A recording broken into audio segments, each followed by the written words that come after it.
안녕하세요. 손주들과 경기도 성남시에 거주하고 있는 올해로 딱 70이 된 여자입니다. 며느리도 없이 친손주들을 돌본 지도 벌써 3년이 넘어가고 있는데 얼마 전 제 생일에 손주들이 키워줘서 고맙다며 저를 꼭 안아주더군요. 아이들이 처음 저와 살게 되었을 때는 엄마랑 살고 싶다고 엄마한테 보내달라며 저에게 때를 쓰기도 하고 엄마를 못 만나게 하는 저를 원망하기도 했었는데 그 사이 아이들도 많이 자랐는지 이제는 저를 이해해 주더라고요. 아들과 손주들을 위한 선택이라고 생각은 했지만 제가 아이들의 엄마를 뺏은 게 아닌가 하는 죄책감도 조금 들었었는데 이제는 그런 생각을 하지 않아도 될 것 같습니다. 손주들에게는 미안하지만 어쩌다 우리 손주들이 엄마와 생이별을 하게 되었는지 이야기를 해보려고 합니다. 그리고 나중에 우리 손주들이 성인이 되었을 때 제가 쓴 사연을 보여줄 생각으로 글을 남겨봅니다. 저에게는 첫째로 큰아들 하나와 그 아래로 딸이 셋이나 있습니다. 심지어 막내는 늦둥이로 태어난 저의 소중하고 귀여운 딸이죠. 남편과 금슬이 좋아서 그런 건지 자녀 복도 참 많은 저였습니다.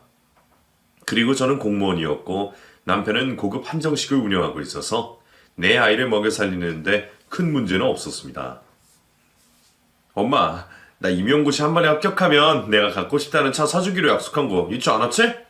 그 약속 꼭 지켜야 돼. 아버지가 사준다고 했으니까 그건 걱정 말고 너는 시험 공부나 열심히 해. 요즘 보니까 너 밤마다 술 마시러 나가던 게 그렇게 해서 합격은 하겠니? 엄마, 나 장학금 받고 대학교 다닌 거 벌써 까먹은 거야. 원래 놀 땐 놀고 할 땐 하면서 공부를 해야지 머리가 또 잘 돌아간다고. 공부는 내가 알아서 할 테니까 엄마는 너무 걱정하지 마. 저희 집의 유일한 아들인 장남은 사범대에 진학을 해 임용고시를 준비하고 있었습니다. 장학금을 받으면서 학교를 다닐 정도로 머리가 좋았던 아이라 임용고시 정도는 한 번에 합격하지 않겠나 싶었는데 아쉽게도 첫 시험에서 보기 좋게 떨어지고 말았습니다. 성훈아, 너무 실망하지 마. 임용고시가 쉬운 것도 아니고 한 번쯤은 누구나 다 떨어질 수 있는 거니까. 다음 시험 준비 잘해서 다음에 붙는 걸로 하자. 아버지랑 엄마는 너 이번 시험 떨어졌다고 해서 너한테 실망하거나 속상해하지 않으니까 그런 것도 너무 신경 쓰지 마. 인생은 3세판이라고 하니까 무조건 3번 안에 합격하도록 해볼게. 이번엔 내가 너무 방심했던 것 같아. 시험은 실전인데 하던 만큼 하면 합격할 거라고 착각했어. 아들은 첫 시험에 떨어졌을 땐 크게 개의치 않아 했습니다. 물론 결과가 본인의 예상과는 달라 당황하긴 했지만 그때까지도 여유롭고 자신만만한 태도를 보였었죠. 그러나 아들은 두 번째 시험과 세 번째 시험에도 낙방을 하고 말았습니다. 성훈아, 너 앞으로 어떻게 할 생각이니? 아버지랑 엄마 생각은 시험 3번 떨어졌으니까 이제 그만 포기하고 다른 일 찾아보는 게 어떨까 싶어. 아니 엄마? 나 될 때까지 시험 칠 거야. 아버지랑 엄마한텐 죄송하지만 형편 어려운 거 아니면 나 조금만 더 도와줬으면 좋겠어. 대학 다닐 때 나보다 못했던 애들도 합격했는데 내가 못한 게 너무 자존심 상해서 안 되겠어. 또 도전하는 건 좋은데 네가 너무 힘들지 않겠어? 이미 충분히 힘들어 보이는데 여기서 다음에 네 멘탈이 부서질까봐 엄마가 걱정이다. 일단 조금만 더 해보고 안 되면 포기할게. 미련 안 남을 때까지 해보고 포기해야지 나중에 돌이켜봐도 후회를 안 할 것 같아서 그래. 임용고시에 3번이나 떨어진 아들을 어떻게든 말리고 싶었지만 아들은 계속해서 임용고시에 도전을 했습니다. 그렇게 임용고시에 5번이나 낙방을 하고 나서야 아들은 임용고시 도전을 포기했습니다. 아버지, 나 이제 임용고시 포기하고 학원 차리고 싶은데 학원 좀 차려주실 수 있어요? 아버지 그 정도 능력은 충분히 되시죠? 민서가 임용고시도 5번이나 떨어진 애가 무슨 학원이야. 그리고 애들 가르친 경험도 없는 애가 바로 학원에 차리면 잘할 수 있겠어? 아버지 지금 좀 무시하시는 거예요? 저 이래봬도 사범대에서 장학금 받고 학교 다닌 수재라고요. 학원 차려만 주시면 저 잘할 수 있으니까 일단 믿어만 주세요. 장학금 타령 좀 그만해라. 그게 언제적 이야기야?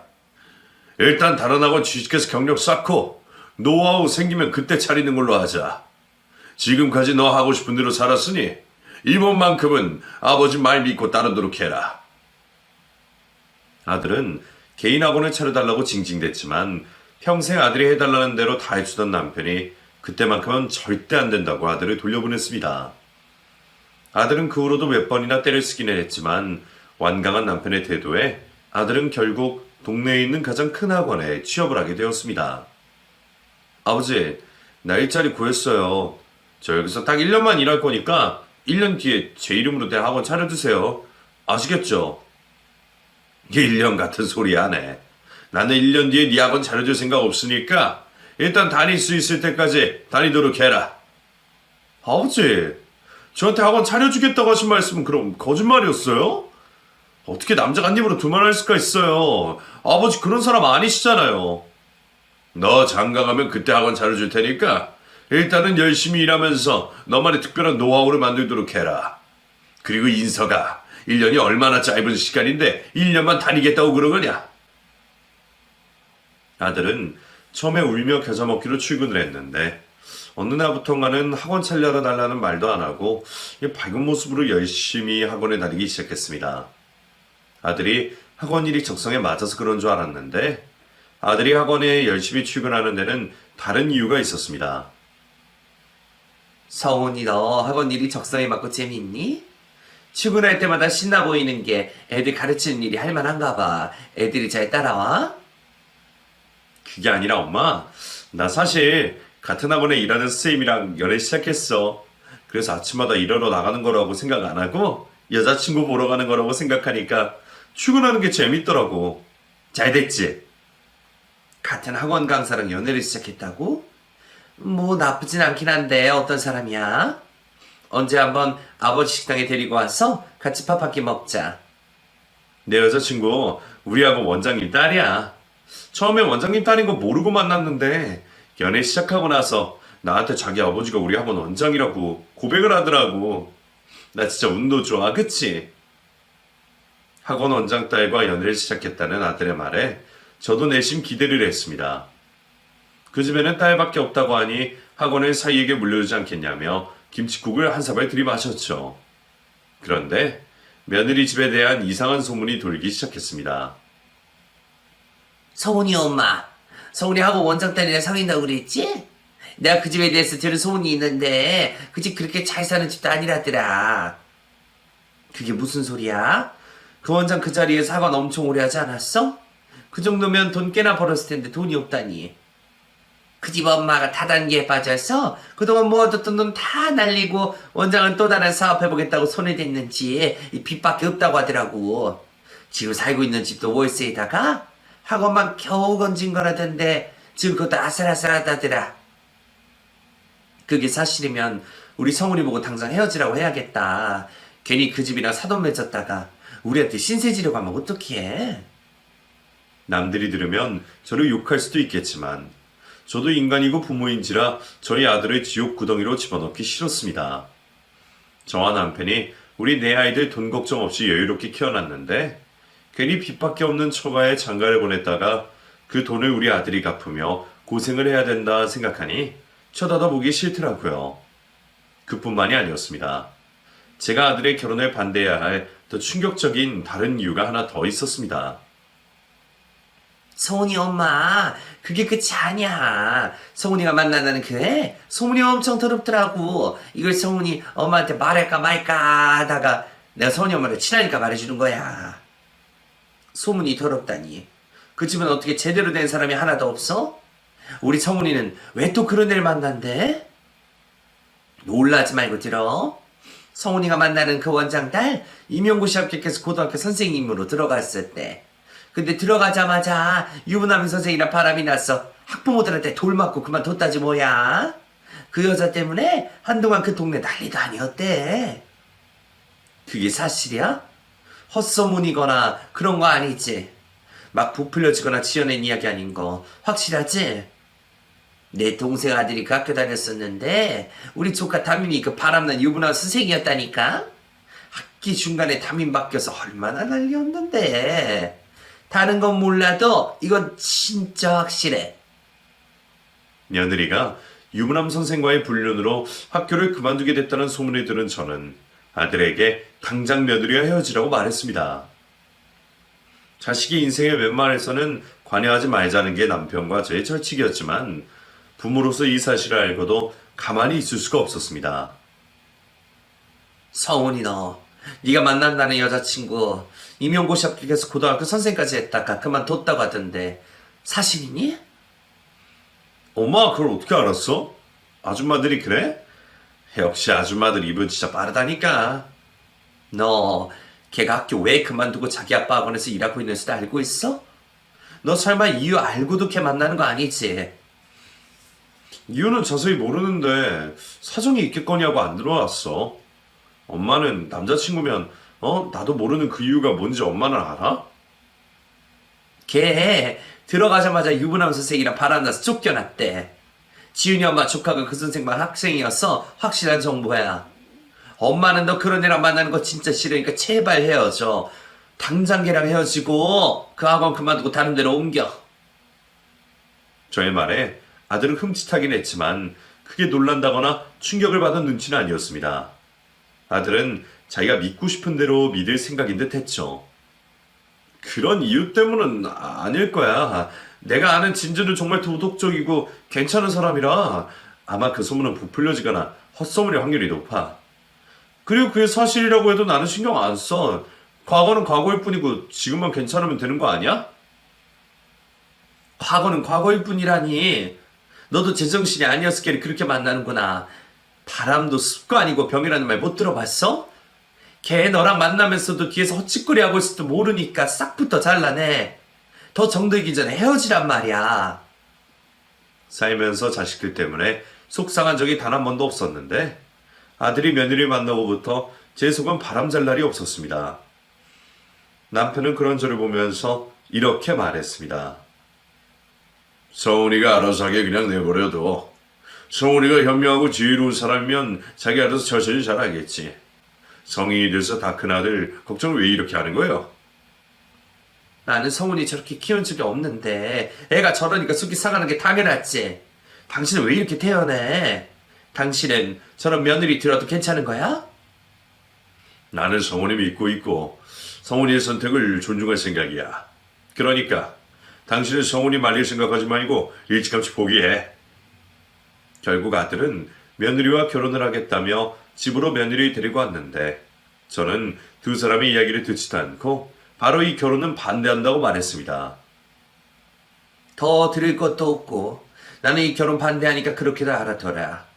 내가 결혼 반대하는 이유는 너희들이 더 잘할 거라고 생각해서 이유는 말하지 않을게.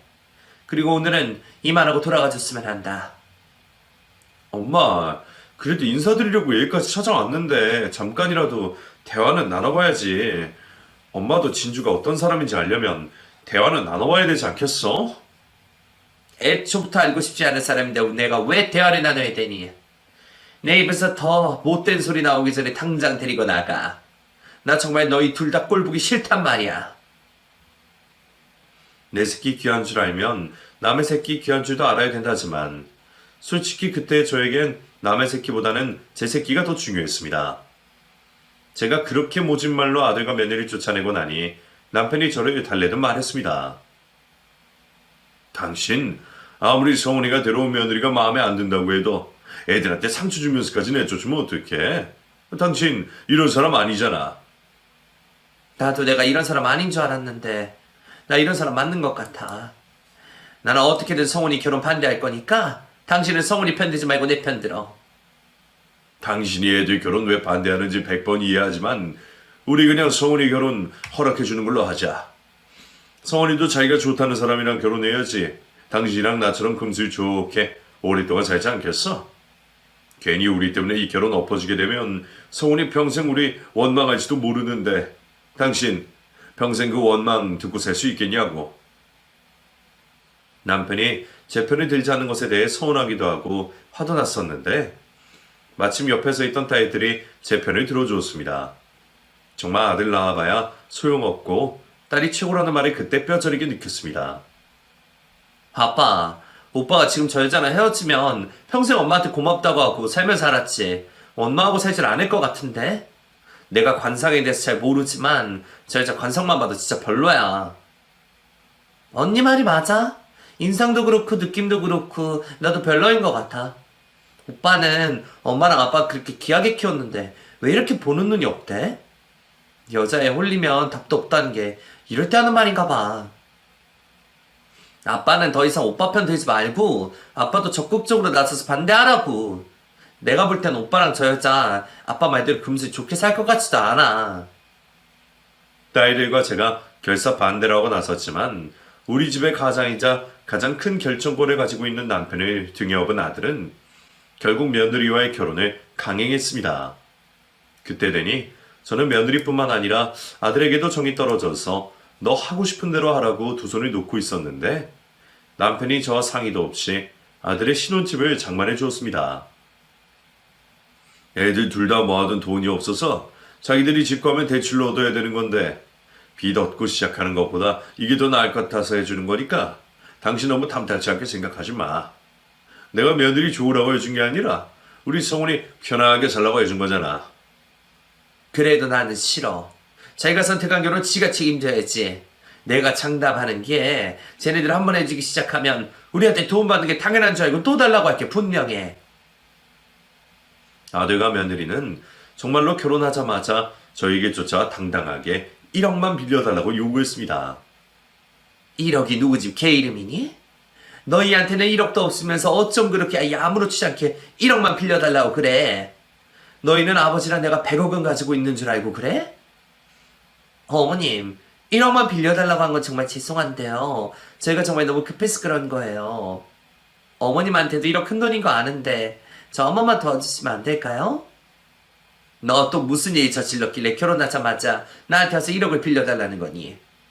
네가 쓸 돈이고 급한 돈이면 너희 친정 부모님한테 빌려달라고 하지 왜 나한테 빌려달라고 그래? 어머님, 사실 저희 친정아버지 빚 때문에 학원 넘어가게 생겼어. 그거 막으려면 1억이 필요해서 도와달라고 찾아온 거예요. 저한테 돈이 있었으면 절대 찾아오지 않았을 텐데 제가 모아둔 돈이 없어서 급하게 두 분한테라도 도움받고 싶어서 왔어요. 정말 죄송합니다. 친한 지인에게 들었던 소문이 사실이었는지 며느리 친정집은 빚 때문에 그나마 가지고 있던 학원을 넘길 상황을 맞이하고야 말았습니다.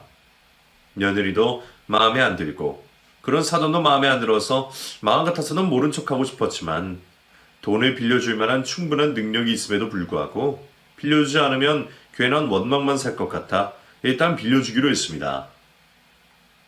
그냥 빌려줄 수는 없고 아무리 사돈이라도 차용증이라도 받아야 될 것 같으니까 차용증 제대로 써서 가져오도록 해. 차용증 가져오면 1억 빌려주도록 할게. 내 말 무슨 말인지 알아들었니? 네 어머님. 집 가서 차용증 받아오고 이자도 꼬박꼬박 드리도록 할게요. 도와주셔서 정말 감사합니다. 저는 사돈에게서 차용증과 매달 이자를 받는 조건으로 1억을 빌려주었습니다. 1억을 빌려줬으니 급한 불은 끄겠다 싶었는데 며느리 친정아버지의 학원은 보기 좋게 문을 닫고야 말았습니다. 1억으로는 부족했던 거니? 어떻게 1억을 가져다 줘도 학원이 넘어갈 수가 있어? 도대체 너희 장인어른 앞으로 빚이 얼마나 있다는 거야? 진주한테 듣기로는 집에 있는 빚 다 합치면 10억 정도 된다고는 하더라고. 그래도 엄마, 내 진주한테 더 이상은 우리 집에 도움받기 힘들다고 말해놨으니까 또 돈 빌려달라고 하거나 그러진 않을 거야. 엄마는 스트레스 받지 말고 걱정도 하지 마. 어떻게 스트레스 안 받고 어떻게 걱정을 안 하니? 나 이럴 줄 알고 너 보고 진주랑 결혼하지 말라고 했는데 너 정말 꼴 좋다. 그리고 너랑 네 처도 하루아침에 직장 잃었는데 어떻게 할 생각이야? 다른 계획은 있어? 사돈의 학원이 망하면서 그곳에서 강사로 일을 하고 있던 아들과 며느리도 자연스레 직장을 잃고 실직자가 되어서 걱정이 이만저만이 아니었는데 며느리가 또 주도해서 아들을 데리고 저희 집으로 찾아왔습니다. 이번엔 또 무슨 부탁을 하려고 온 건지 며느리를 보자마자 한숨부터 나왔습니다. 오늘은 또 무슨 일 때문에 찾아온 거니? 나 이제 너희한테 내어줄 돈 없는데 돈 때문에 온 거라면 그만 돌아들 가거라. 어머님한테 돈 빌리러 온 건 아니고요. 어머님이랑 아버님이 성훈 씨한테 했던 약속 받아내려고 왔어요. 아버님이 성훈 씨한테 장가 가면 개인 학원 차려주겠다고 약속했던데 사실인가요? 그게 사실이든 아니든 네가 요구할 자격은 없다고 생각하고 성훈이도 가만히 있는데 왜 네가 나서서 난리니? 어머님, 약속을 하셨으면 약속을 지키셔야죠. 그리고 이 사람은 괜히 그 이야기를 꺼내면 어머님한테 혼날까봐 말 못하겠다고 해서 제가 대신 말씀드리는 거예요. 어머님도 성우 씨랑 저 실직자로 사는 것보다 뭐라도 하는 게 좋으시지 않으세요? 저는 며느리가 저를 갖고 놀고 있는 것 같은 느낌을 받았고, 그런 며느리가 너무 얄미웠던 저는 돈이 있어도 없다고 말했습니다. 너 얼마 전에 우리한테서 1억 빌려간 거 벌써 잊어버린 거니? 너한테 1억 빌려준 것도 그렇고 우리 둘째 보영이 꼭 결혼하는 거 알지? 보영이 시집 가는데 돈 보태줘야 돼서 너희 학원 차려줄 여유가 없다. 거기다 지금 우리 보은이랑 세윤이 유학 가 있어서 매달 유학 비용으로만 1,000만 원 넘게 보내주고 있는데 이 상황에서 우리가 어떻게 너희 학원에 차려주겠니? 어머님, 죄송한데요. 딸 시집 가는데 도대체 돈을 얼마나 보태주시길래 그것 때문에 돈이 없다고 하세요? 아가씨 변호사한테 시집 간다면서요. 그럼 다른 거 가져갈 거 없이 몸만 들어가면 되는 거 아닌가요? 넌 이 일 아니라고 막 말하는구나. 네가 시집 올 때 가지고 온 게 없다고 해서 그렇게 쉽게 말하는 거니? 그리고 내가 내 딸 시집 가는 길에 챙겨준다는데 네가 왜 난리야? 어머님이 자식 내면 다 챙겨줄 여유가 있으신 게 아니라면 우선순위 아들이 되어야 되죠. 딸은 어차피 시집 가면 그만인데 왜 아들보다 딸들을 더 챙겨주세요? 그리고 유학가이나 아가씨들도 유학 간 지 5년 넘었으면 적당히 하고 귀국하라고 하세요. 며느리가 돈에 환장을 해서 눈에 보이는 게 없는 건지 저와 싸울 기세로 덤벼들었습니다. 다른 것도 아니고 감히 제 딸들을 건드리는 며느리에게 절대 질 수 없었던 저도 며느리에게 지지 않고 말했습니다. 네 말대로 딸은 어차피 시집가면 그만이니 도와줄 필요 없다고 하면 너는 우리 집으로 시집 안 놓고도 왜 1억이나 빌려서 너희 친정집 도와준 거니? 어머님, 그 돈 그냥 주신 것도 아니고 빌려주신 거면서 왜 자꾸 그 이야기에 들먹이세요? 저희 집에서 매달 이자도 꼬박꼬박 주고 있는 걸로 아는데요. 빌려주기 싫은 건 네가 사정사정해서 빌려준 건데 너 아주 뻔뻔하구나. 나는 너희 학원 차려줄 돈이 있어도 너 봐서라도 안 차려주고 싶으니까 그렇게 알고 당장 내 집에서 나가. 며느리는 저에게 한마디도 치지 않고 악을 쓰며 대들었습니다. 아들과 남편은 며느리가 저에게 그런 막대먹은 짓을 하는 걸 보면서도 며느리를 말릴 생각은 하지 않고 며느리 달랠 뿐이었습니다. 제아가, 우리가 너희 당장 학원에 차려줄 여유가 정말 없어서 그러는 거니까 일단 진정 좀 해보거라. 정 원한다면 작은 학원이라도 차려줄 테니까 조금만 기다려봐. 아버님, 정말 저희 학원 차려주실 거죠? 차려주신다고 지금 약속해주세요. 어머님은 몰라도 아버님은 약속 지켜주실 거라고 믿어요? 작은 학원이라도 상관없다면 돈 보태줄 테니까 걱정하지 마라. 차려만 주고 나면 그거는 너네가 알아서 하는 걸로 약속한다면 차려주마. 작은 학원이라도 차려주기만 해주세요. 일단 학원 차리기만 하면 성우 씨랑 제가 돈 좀 더 벌어서 확장시키면 되니까요. 남편은 며느리를 혼내는 것 대신 달래는 쪽을 선택한 듯 했습니다.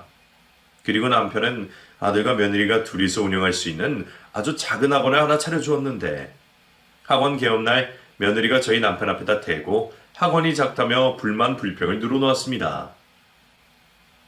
아버님이 작은 학원 차려주신다고 해도 그래도 아들이 운영할 학원이니까 규모가 있는 학원을 차려주실 줄 알았는데 정말 이렇게 작은 학원을 차려주실 줄은 상상도 못했어요.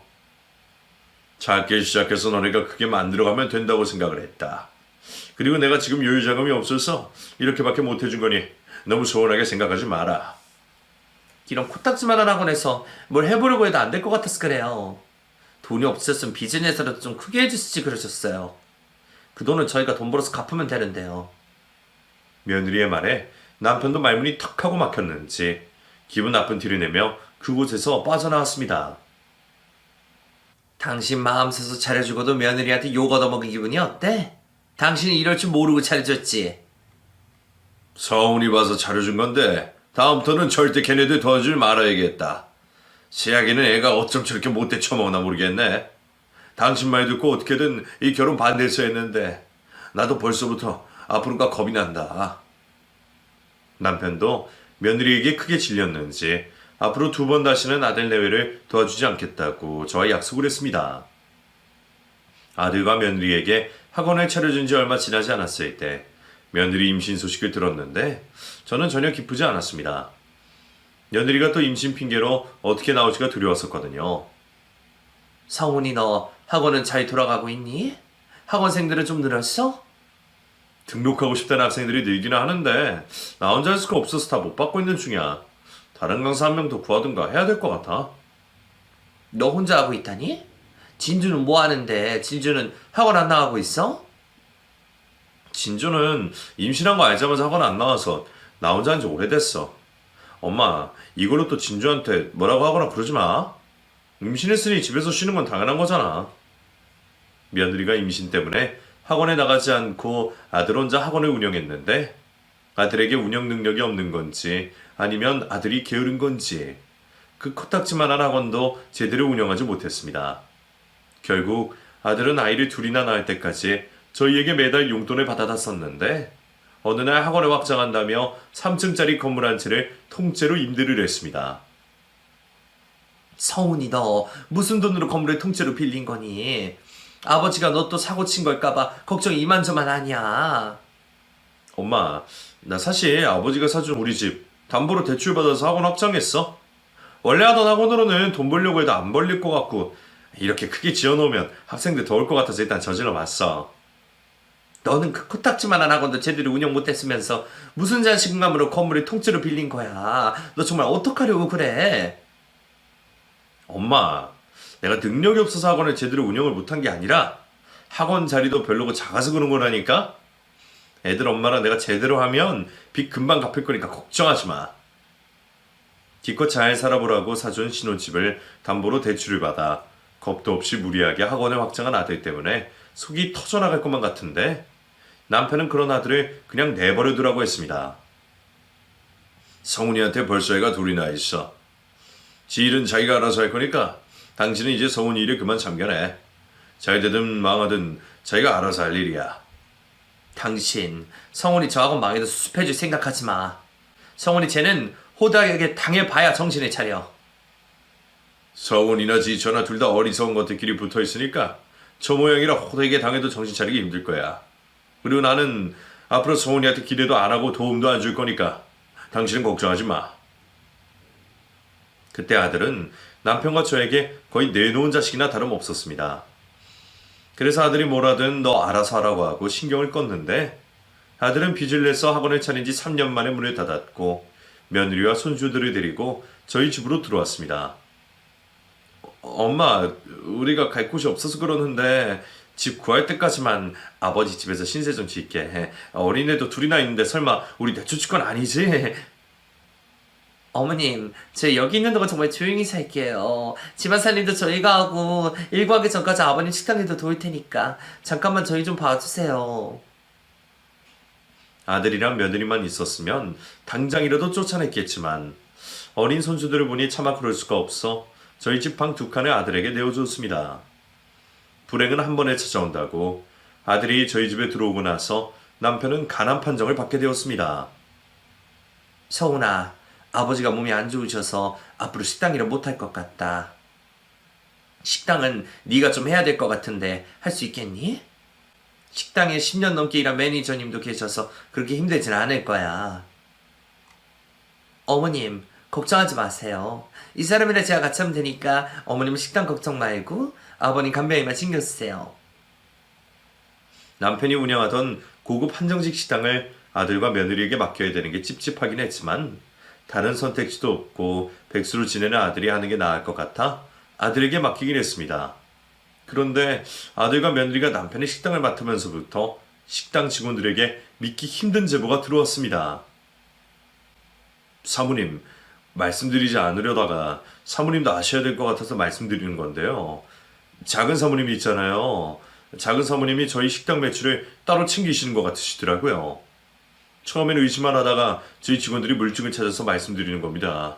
사모님, 여유되실 때 어떻게 된 일인지 한번 확인해 주세요. 며느리가 남편 식당에 나오는 매출을 따로 빼돌린다는 제보를 받고 확인을 해봤더니 그 제보가 사실이었습니다. 그 일로 아들과 며느리와 제가 언성을 높이면서까지 싸웠는데 남편이 죽고 나서는 그 모든 게 물거품이 되어버리고 말았습니다. 그러니까 남편이 죽고 나서는 가족들끼리 치고받고 하는 이게 다 무슨 소용인가 싶었죠.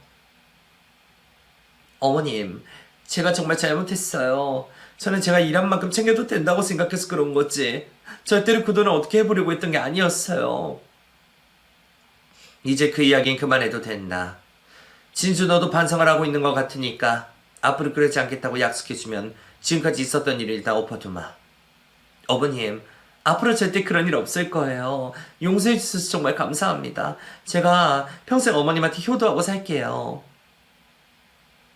남편이 죽고 나서 보니 남편에게 남아있는 재산은 그리 많지 않았습니다. 평생 번 돈을 자식들에게 아낌없이 퍼줘서 그런지 정작 제가 쓸 돈은 얼마 없었던 것이었죠. 아버지 식당은 일단 성훈이 네가 하던 대로 하는 걸로 해라.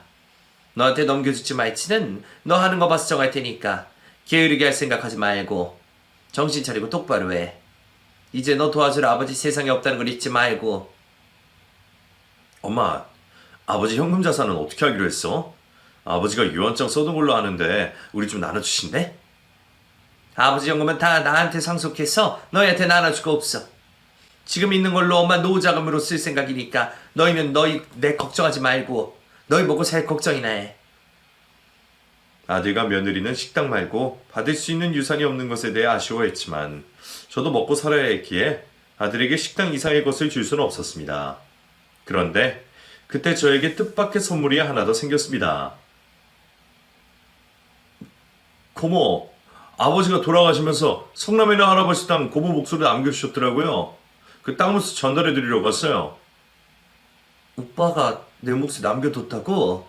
너희한테 다 돌려줄 거라고 생각하고 포기하고 있었는데 이게 무슨 일이라니? 할아버지 땅은 일부는 고모 몫이라고 아버지가 귀에 딱지가 않도록 말씀하셔서 저희도 이 땅은 당연히 고모 땅이라고 생각했었어요. 그리고 아버지가 너무 늦게 줘서 미안하고 대신 전해달라고 하시더라고요. 친정오빠가 돌아가신 아버지 땅을 가지고 있었는데 그 땅의 일부분을 저에게 양도해 주었습니다. 그 땅을 양도받았다는 이야기를 들은 며느리가 저에게 그곳에서 전원주택을 짓고 사는 게 어떻겠냐고 물었습니다. 어머님, 우리 그 땅에다가 전원주택 지어서 다 같이 사는 게 어때요? 요즘 다들 거기서 살고 싶어서 난리도 아니잖아요. 전원주택 지을 돈이 어디 있니? 돈이 있으면 생각이라도 해보겠지만 지금은 돈이 없어서 안 될 것 같다. 어머님, 노후자금 있잖아요. 일단 그걸로 짓고 나중에 저희가 갚아드리는 걸로 할게요. 전원주택 지어서 살면 집이 넓어져서 우리 애도 엄청 좋아할 거예요. 같이 살고 있는 손주들이 점점 커져서 집이 좁아지기도 했고 저도 전원주택에 살아보고 싶은 마음에 제 노후자금으로 전원주택을 짓기 시작했습니다.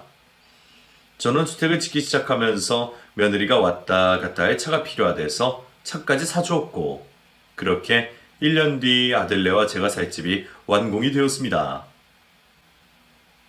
엄마, 나 오늘 식당 일이 바빠서 집 보러 못 갈 것 같으니까 애들 엄마랑 둘이 같이 가서 보고 와. 혹시라도 마감 처리 덜 된 부분 있으면 그것도 확인해보고 마당에 나무 못 심으면 좋을 것이도 보고 와. 아들이 바빠서 며느리와 단 둘이 완공된 전원주택을 보러 갔는데 돈을 퍼부은 만큼 집은 아주 화려하고 완벽하게 지어져 있었습니다. 노후자금을 쏟아부은 게 아깝지 않다고 생각하며 마당에서 집을 올려다보고 있는데 며느리가 저를 보며 이렇게 말했습니다. 어머님, 여기서 우리 애들 뛰어노는 거 상상하면 너무 좋지 않나요? 저도 저지만 애들이 너무 좋아할 것 같아요. 그래, 애들이 뛰어놀기 딱 좋겠다. 여기서 살면 좋은 일들만 가득할 것 같은 기분도 드는구나. 어머님, 근데 어머님은 요양원에 가실 거죠? 설마 저희랑 같이 이 집에 들어오실 생각 아니죠? 전 솔직히 어머님이 저희한테 패키지 주지 않고 알아서 먼저 요양원에 가주실 거라고 믿어요?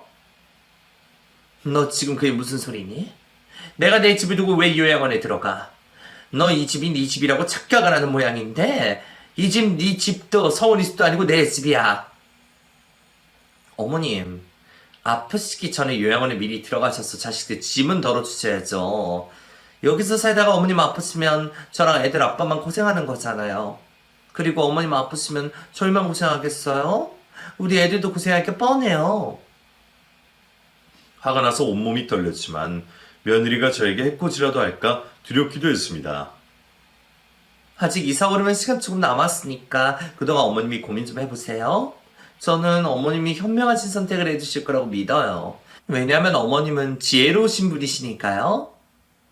집으로 돌아와 당장 아들에게 이 사실을 알리고 싶었지만 제가 아는 아들은 멍청하기 짝이 없기에 제 말을 믿어주지 않을 거라는 생각이 들었습니다. 그래서 저는 제 짐을 싸들고 아들과 며느리에게 말도 없이 큰딸네로 피신을 했습니다. 엄마, 걱정하지 마. 엄마 사위 잘 나가는 변호사야. 내가 세연이한테 복수하는 거 도와줄 테니까 엄마는 걱정 말고 나한테 딱 붙어 있어. 장모님, 이야기 들어보니까 처남댁 법으로 걸리는 게 많아서 법만으로 무리 없이 혼내줄 수 있을 것 같아요. 일단 처남댁 친정 부모님이 빌려간 1억부터 제가 받을 수 있게 해드릴게요. 지금 명령 신청하고 압류 넣으면 아마 그 집 꼼짝도 못할 거예요. 세연이, 친정아버지가 언제부턴가 이자도 안 보냈다고 했지. 내가 그 이자까지 다 받아낼 수 있도록 해줄게, 엄마. 그게 끝이 아니었습니다. 저는 큰딸과 사이의 조언대로 남편의 식당을 부동산에 내놓았습니다. 매출도 좋고 맛집으로도 유명한 곳이라 내놓기만 하면 큰돈을 받고 넘길 수 있었기 때문에 딸과 그렇게 하기로 상의를 했죠. 엄마, 어차피 그 식당 오빠한테 물려주기도 싫다면서. 그런 거라면 그냥 식당 팔고 그 돈으로 엄마 평생 호화롭게 사는 게 100번 나을 것 같아. 나도 밑에 애들도 엄마한테 바라는 거 하나도 없으니까 그 식당 팔아서 나오는 돈으로 엄마는 엄마 살고 싶은 대로 살아. 그래, 나 어차피 그 식당에 미련도 없고 너희 아빠 없는데 혼자 살 능력도 안 돼서 정리하고 싶었어. 네 오빠 직업도 없이 불쌍하게 사는 게 안타까워서 넘겨주긴 했는데 네 세연이 봐서라도 뺏어야겠다. 아들에게 다른 말 없이 식당을 부동산에 내놓았는데 부동산에서 식당을 보러 간 그날 아들과 며느리가 다급하게 저를 찾기 시작했습니다. 어머님, 요양원에 가신다고 하셨으면서 왜 아가씨 집에 계시는 거예요? 설마 저희한테 거짓말 하신 거예요? 아니 그건 중요한 게 아니고 엄마 왜 나한테 한마디 상의도 없이 식당을 내놓은 거야. 엄마 도대체 무슨 생각으로 그런 짓을 한 거냐고. 설마 보영이 제가 엄마 보고 식당 팔라고 옆에서 꼬드겼어? 아들과 며느리는 옆에 앉아있는 큰딸을 죽이듯이 노려보았습니다. 순진한 제가 큰딸 말만 듣고 이러는 거라고 생각을 한 듯 했죠. 니네 하는 짓이 괘씸해서 식당 내놨다. 나 식당도 팔 거고 분당에 지어둔 집도 팔아버릴 거니까 그렇게 알고 너 이 집에서 당장 내 집에서 나가라. 엄마 도대체 왜 그래? 식당이랑 그 집 팔아버리면 이 사람이랑 나랑 우리 애들 갈 곳 없어지는 거 엄마도 잘 알잖아. 엄마는 엄마 아들이랑 엄마 손자들이 빈털터리로 길바닥에 다 앉았으면 좋겠어? 그러든지 말든지 이제 내 생각은 아니다. 이게 다 마누라 잘못 만난 네 잘못이라고 생각을 해라. 그게 무슨 소리야? 이 사람이 또 엄마한테 뭐라고 했어? 도대체 뭐라고 했길래 엄마가 이러는 건지 나한테 이야기를 해줘야 될 거 아니야. 최근에 둘 다 안 싸우길래 사이 좋아진 건 줄 알았는데 또 뭐 때문에 삐진 건데. 며느리가 저에게 했던 말을 큰딸이 아들에게 이야기를 해주자 아들은 펄쩍펄쩍 뛰더니 며느리 데리고 사라져 버렸습니다. 그렇게 저는 식당과 새로 지어둔 전원주택을 부동산에 내놓고 모든 문제가 해결이 될 때까지 큰딸 집에 머물고 있었는데 아들이 며느리도 없이 손주 둘을 데리고 큰딸 집으로 찾아왔습니다. 엄마, 나 애들 엄마랑 이혼하기로 했어. 일단은 내가 애들 데리고 있겠다고 하고 데리고 왔는데 엄마가 나 좀 도와줬으면 좋겠어. 애들 봐줄 사람 없어서 나한테 데리고 온 거면 당장 돌아가. 네가 새끼 네가 알아서 키워야지. 왜 나한테 애들을 맡기려는 거야? 그것도 그건데 애들 엄마가 나한테 이혼 소송을 걸었거든. 최서방 변호사니까 나 좀 도와줄 수 있나 해서 온 거야. 최서방이 못 도와준다면 엄마가 나 변호사 선임할 수 있는 비용 좀 보태줘. 다른 것도 아니고 며느리와 이혼을 하기 위해 도움을 청하는 거라면 발벗고 도와줘야 된다는 생각에 저는 아들이 며느리와 무사히 이혼을 할 수 있도록 도와주었습니다. 그리고 아들이 데리고 온 손주들도 제 손으로 씻기고 먹이고 재우기까지 해주었죠. 이렇게 된 거 전원주택은 안 팔고 애들 데리고 들어갔으니 알겠다. 애들이랑 언제까지 너희 집에서 지낼 수만은 없잖니. 그래 엄마. 오빠 이혼하고 애들 엄마가 봐줘야 되는 거면 그냥 그 집에 들어가서 사는 게 나을지도 모르겠다. 솔직히 그 집 파나 안 파나 엄마한테 크게 중요한 거 아니니까 엄마 편하게 거기 들어가서 지내도록 해. 아들이 이혼을 하게 되면 손주 2명을 제 손으로 키워내야 했기에 저는 전원주택 파는 것을 취소하고 아들과 손주들을 데리고 그 집으로 들어갔습니다. 아들과 며느리의 이혼 소송 과정이 길어지고 있었는데 소송 중 알게 된 사실은 며느리가 식당에서 나온 매출을 친정집에 가져다 준 것만 해도 3억이나 된다는 것이었습니다. 아무리 등신이어도 세상에 너 같은 등신 없을 거다. 한두 푼도 아니고 3억이나 친정집에 나르고 있었는데 너는 그것도 모르고 있었어. 애들 엄마가 회계 담당한다고 해서 믿고 맡겼더니 이렇게 된 일이야. 그리고 나도 그 사람이 친정집에 어느 정도 돈을 보내주고 있다는 건 대충 눈치는 채고 있었는데 이렇게까지 많이 보낼 줄은 나도 몰랐어. 너 진주 애들 엄마라고 봐주지 말고 이것까지 해서 싹 다 고소해버려라. 네가 안 하면 내가 할 거니까 그렇게 알아. 며느리가 식당 매출을 빼돌려 친정집에 3억을 가져다 준 것에 대해서도 고소를 해버리자 며느리가 그제야 저를 찾아와 제 앞에 무릎을 꿇었습니다.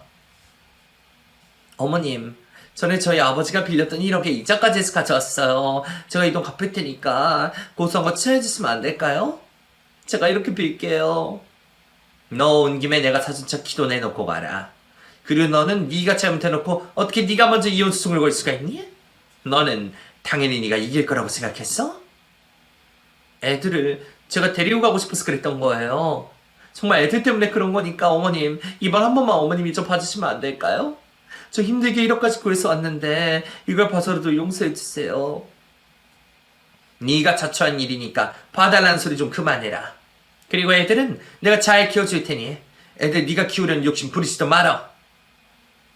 아들과 며느리를 이혼시키고 손주들과 며느리를 떼어놓는 게 저는 이게 다 손주들을 위한 일이라고 생각을 했습니다. 저런 부모 밑에서 자라느니 제 손으로 손주들을 키우는 게 100번 낫다고 생각을 했죠. 그리고 저는 며느리 상대로 고소한 건에 대해 취하라 해주지 않았습니다. 며느리가 지은 죄가 있다면 다에게 받기 원했고 이렇게 해서라도 며느리에게 복수를 하고 싶었습니다. 그리고 저와 아들이 며느리에게 잘못한 것은 하나도 없어서 그런지 법원에서는 당연히 저희 편을 들어주었습니다. 아들과 며느리의 이혼 이후 지금까지 손주들은 일주일에 한 번씩만 자기 엄마를 만나며 나머지 시간은 저와 함께 지내고 있습니다. 처음 손주들은 엄마를 만나는 날만 되면 엄마랑 헤어지기 싫다고 울고불고 때를 썼지만 지금은 앞에서 말씀드린 것처럼 처음보다는 꽤 많이 괜찮아졌답니다. 이제는 엄마를 보고 오는 날도 울지 않고 의연한 모습을 보여주고 있었죠. 저는 죽을 때까지 며느리를 미워할 생각은 없습니다. 이제 며느리는 저와는 생판남이기에 제 에너지를 써가면서까지 미워하고 싶지 않았기 때문에 미워하지 않으려는 것이죠. 그렇다고 며느리가 대단히 잘 살길 바라는 것도 아니고 그저 우리 손주들에게 피해만 끼치지 않고 살아주길 바랄 뿐입니다. 철딱선이 없고 어리석고 정신머리 없는 저희 아들은 결국 혼자서 아버지가 물려주신 식당을 운영해 나가고 있습니다. 이혼을 하고 나서야 정신을 좀 차렸는지 전과는 다른 모습을 보여주며 성실하게 살고 있죠. 그리고 그 사이에 새로운 사람을 만나 재혼 준비 중에 있습니다. 이번에 새로 들어올 며느리는 다행히도 사람이 괜찮아 보여서 안심이 됩니다. 저는 새로 들어오는 며느리에게 우리 손주들의 새엄마가 되어주길 바라지 않고 그저 못난 우리 아들의 든든하고 지혜로운 아내가 되어주길 바랄 뿐입니다. 저는 우리 손주들을 위해서라도 아프지 않고 건강하게 살아야 될 것 같습니다. 그렇다고 100살까지 살고 싶은 욕심은 없고 한 10년만 더 건강하게 살다가 우리 손주들 장성하는 모습을 보고 이 세상을 미련 없이 떠나고 싶습니다. 이게 제 마음대로 될지 모르겠지만 제발 그럴 수 있길 기도해야겠어요. 여러분들도 건강하세요. 감사합니다.